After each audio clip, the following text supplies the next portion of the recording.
Shalom guys, udah baca Alkitab hari ini? Kalau belum, oke. Di sini kita baca Alkitab sama-sama ya. Dari ayat Alkitab yang tertulis di Roma 12 ayat 21. Janganlah dikalahkan oleh kejahatan, tetapi kalahkanlah kejahatan dengan kebaikan. Powerful banget ayat ini.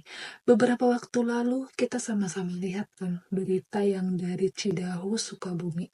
Sebuah retret anak-anak muda Kristen di sebuah villa, bukan gereja resmi, dibubarkan secara paksa.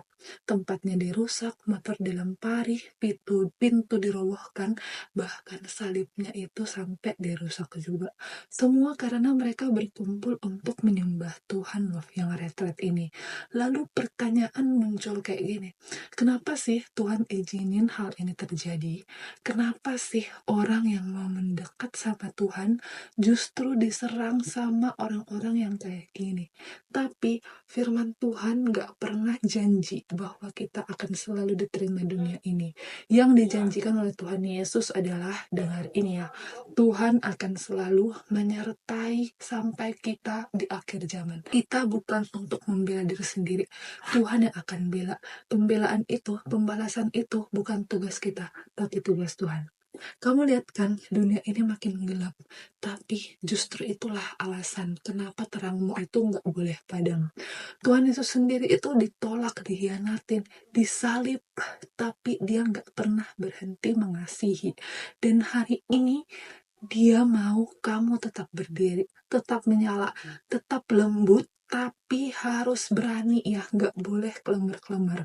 Nih, dunia bisa benci kita, dunia bisa merusak properti ibadah kita, tapi mereka nggak bisa hancurin isi hati kamu yang udah diisi sama Roh Kudus. Mereka nggak bisa usir Roh Kudus di hati kamu, gimana pun caranya.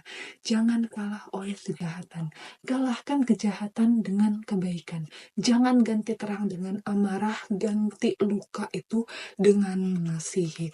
Kamu tahu nggak sih, orang-orang yang nyerang itu pun adalah jiwa-jiwa yang sedang Tuhan rindukan.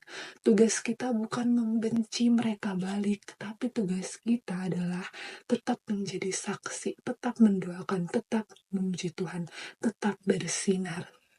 Kita doakan terus saudara-saudari kita yang diintimidasi oleh iman mereka, supaya mereka bisa lebih kuat, trauma-traumanya bisa sembuh. Kita dukung mereka ya, kita belajar dari keberanian mereka. Dan kita sendiri pun jangan pernah malu untuk jadi terang Kristus, jangan jadi redup. Makin bersinarlah, karena kalau kamu ikut Yesus, kamu juga ikut salib Yesus. Tapi tenang, salib itu bukan tanda kekalahan, itu bukti kemenangan yang kekal. Karena saat Tuhan Yesus mati, itu membuktikan kalau dia itu 100% manusia. Tapi pada saat dia bangkit, itu membuktikan kalau dia 100% juga adalah Allah. Kita menang, Tuhan Yesus sudah menang, jadi kamu jangan takut, oke? Selalu semangat, selalu bersinar apapun yang terjadi, kokohkan iman kita. Oke, Roh Kudus, kita adalah Bait Allah, kita adalah gereja yang sesungguhnya. Gereja yang bangunan gedung-gedung itu hanyalah properti, terserahmu. Orang rusak itu kayak, tapi yang di dalam hati kita, Bait Allah ini sendiri nggak bakalan bisa dirusak oleh siapapun. Ini mahal banget ya teman-teman. Yuk, jadi tetap semangat. Kalau kamu terberkati dengan renungan ini, langsung bagikan ya, like dan follow. Siapa tahu renungan ini adalah jawaban yang ditunggu-tunggu sama seseorang. Tuhan Yesus memberkati.